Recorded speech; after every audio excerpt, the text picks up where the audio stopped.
Hello everyone, this is Crota giving you a shoutcast, and why does that overlay always disappear? I do not know, but this is Crota giving you a shoutcast between Empire's BeastyQT versus WhiteRa here on Neoplanet S. BeastyQT pretty much fell apart in the last game. First game that I cast today was really impressive with that proxy factory into a very, very strong follow-up play. Now, it is important to note that one of the reasons why WhiteRa was able to fend off the attack was because of the Oracle's detection ability. Now, if the Oracle did not have that detection, it would have been a very, very different story, as many Protoss players are almost forced to go into the robotics facility in Wings of Liberty. That is no longer the case here in Heart of the Swarm.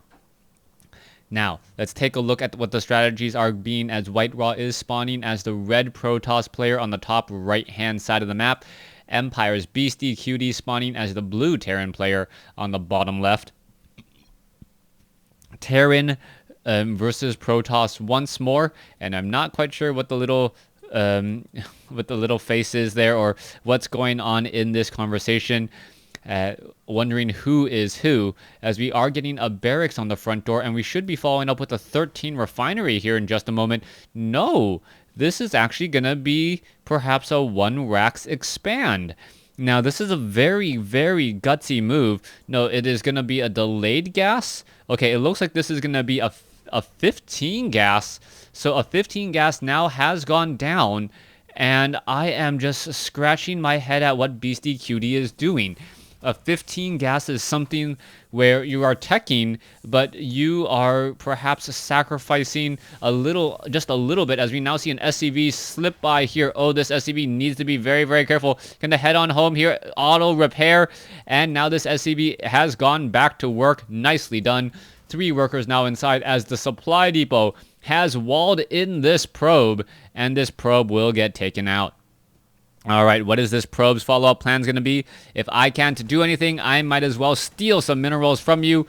And, oh, what is this probe going to do now? It is trying to get away. Is the Marine going to get the shot off? It should, in fact, be able to now. And that probe will get stuck in the corner and get taken out. All right, SCV now wandering in. WhiteRa is going for that double gas with that cybernetics core. And with this, we could perhaps be seeing either a very, very fast mothership core or a quick transition into Stargate and Oracles. Oracle's strategy is very good in terms of harassment, very effective against Terran players, as many Terran players don't quite know how to deal with it. The real way to deal with it will be with Widow Mines, but then again, if you had detection, you would probably not fly into a Widow Mine anyways. The mothership core is now online, and with that mothership core offering sight up onto the high ground, BeastyQT will have a beastly of a time trying to defend this front door. The stalkers will be able to see up onto the high ground. The Marines are going to be firing back, and what is happening now, as we see WhiteRa doing a proxy Stargate. Yes, it is a proxy Stargate. That was just my random guess. I wouldn't imagine a proxy robotics facility, as, oh, the stalker taking a bit of damage and now forced to retreat. The Marines, if they were actually paying attention, would have taken it down fairly easily, as BeastyQT currently supply blocked, or was supply blocked, now training up more Marines. Double training up Marines. You can see SCV still being trained back at home, and here is the engagement. The Marines going after the stalker. However, the stalker is slightly faster and has a better range. Meanwhile, the mothership core is just trying to stay off to the north. Okay, we can see a Widow Mine is being added. More Marines being trained here. This is going to be rather aggressive play. Stalkers versus Marines. All of these micro wars now currently underway, as the Oracle is still being trained up here. All right, Stalkers trying to push forward. Mothership core now operational. Are we going to perhaps see a Widow Mine? Oh, the Widow Mine does burrow, and does WhiteRa spot the Widow Mine? Yes, I am sure he does, as the Marines are now backing off. Right, WhiteRa in a very good position now. As long as he does not walk straight into that one particular Widow Mine, he is going to be fine. Okay, what's happening here? Oh, it looks like he can actually attack that supply depot without taking damage back. That Widow Mine is just beyond combat range. a range of 5 versus a range of 6, I believe. And that is the problem there. All right, Oracle now going to come in and do its thing. 65, 66 energy. And yes, I am in fact casting.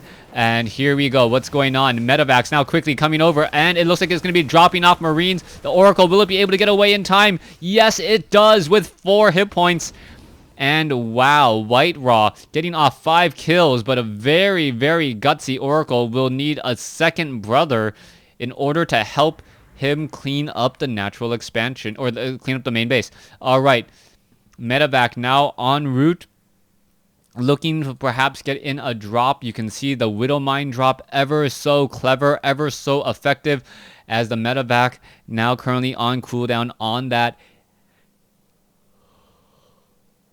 Ignite Afterburners.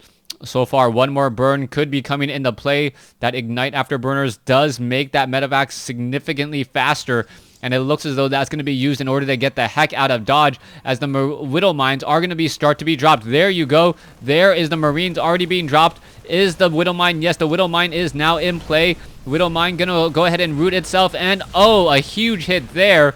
But the Medevac gets taken down as well. Widow Mine gets 3 kills. But the losses are starting to rack up for BeastyQT with the loss of that Medevac there. This could potentially be bad, though. Could BeastyQT come back and get even more probe kills? This is a definite possibility.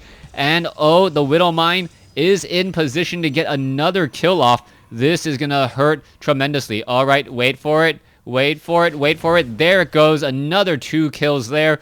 And what is happening? It looks as though the Stalker and the Sentries realize, wait, there's something back in my base.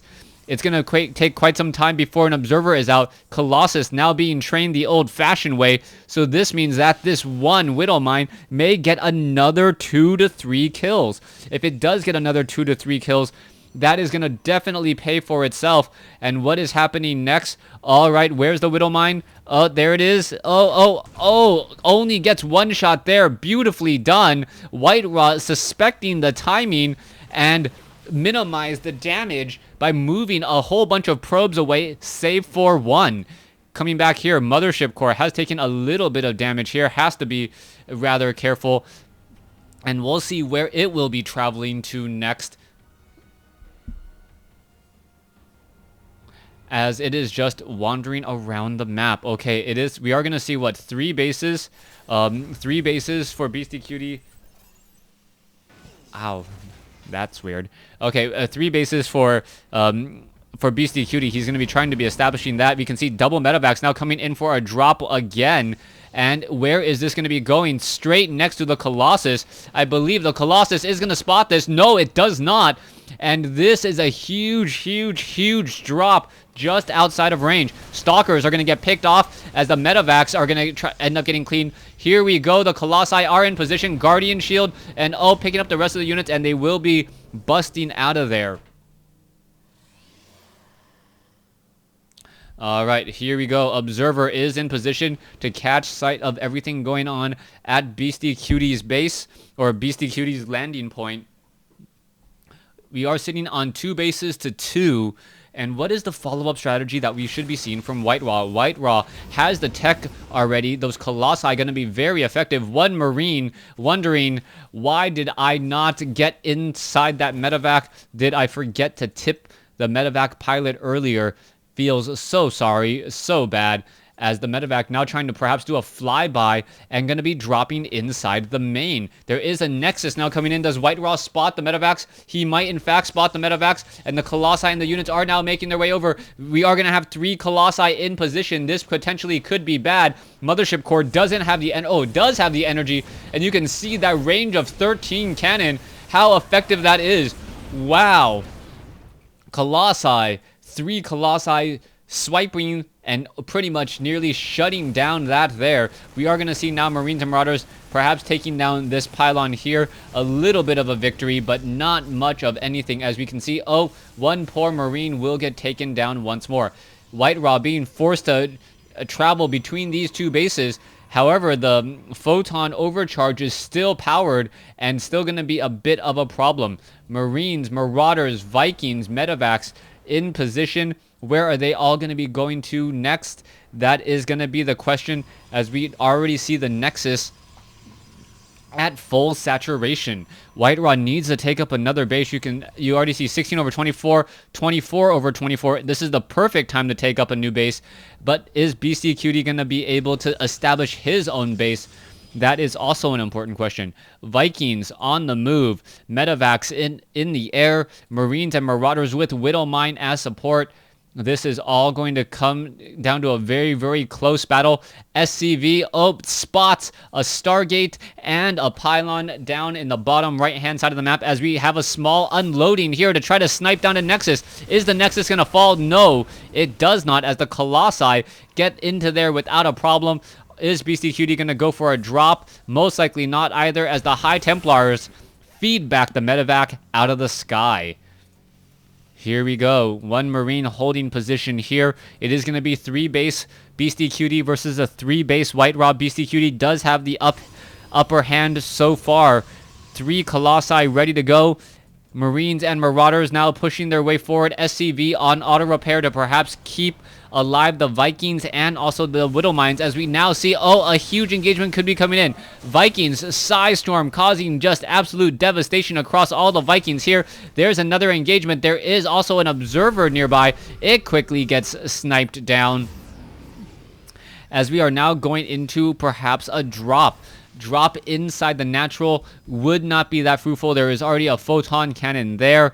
Meanwhile, a drop in the main is not going to be that successful either. This is really going to come down to execution of the drop and perhaps being able to snipe down that photon cannon and also dropping the Marauders before dropping the Marines and hoping that that is enough damage to absorb on those Marauders so that the photon cannon can be taken out.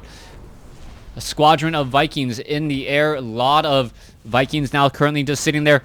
And what is the follow-up play going to be? Medivacs unable to do anything. We can see another photon overcharge being used as another drop happening inside the natural expansion. That is all going to get cleaned up, save for one Marine. That Marine not having a good day at all. It's already seen all of its brothers taken out in just a matter of seconds. And poor Marine gets let go by the medevac pilot just to get shot down by a photon cannon again. There goes another Widowmine. Meanwhile, a proxy pylon in the backside here. This potentially could be bad news. This proxy pylon will allow a lot of zealots to warp in from the back. Marines, medevacs going in for another drop here. There you have it. Zealots are in position, ready to go, just as BeastyQT warps or calls on a couple of mules. Here we go. Zealots now running straight in, going after SCVs. Marauders and Marines are going to be cleaning up, but with that army all in the wrong position, WhiteRa will claim the whole entire top portion of the map, save for this really small, very forward attack force. Photon cannon is there. It looks like some damage is going to be dealt. Is that Marine going to fall? Yes, it will. And this is still not looking good, as the Zealots now trying to finish up some of the Marines. There it goes, and there's only one Marauder left. Back down here, Colossi, Stalkers, High Templars finishing up a lot of the units that were out of position once more, as one Marauder down to 1 hit point. Not quite sure why the Zealot just didn't slash it. There you go, able to slice through that Marauder's hard suit and take it down. Medevac now taken down as well. One Dark Templar here just in case another drop does come in. 55 damage will always 3-swipe a Marauder, and most likely 1 swipe at 55. 55, almost 1 swipe. An upgraded Marine needs to get another +1 upgrades. Let's see, the Marines. Yes, the Marines do in fact have armor, so they will be left with 2 hit points. But if they do have stim or utilize stim or use stim, as addictive as it is, you shouldn't overuse stim packs. Stim packs does cause damage and is not suggested for pregnant women. All right, let's go. Zealots, Stalkers, Sentries, Colossi pushing in here. Marauders and Marines are engaging. There are no Hellbats in this group whatsoever, as, so much damage being dealt. The Ghost should have gotten more EMPs, as the Marauders and the Marines pull back to allow the Zealots to eat a lot of Psystorm. Vikings going after the Colossus. It looks like one Colossus may get taken down. Yes, it does, as SCV is now being brought over. This is now more of a desperation move as another Psystorm comes in. WhiteRa says or sorry, BeastyQT says GG, and that is the series, folks. Thanks for watching. Thanks for listening. Hope you guys enjoyed it.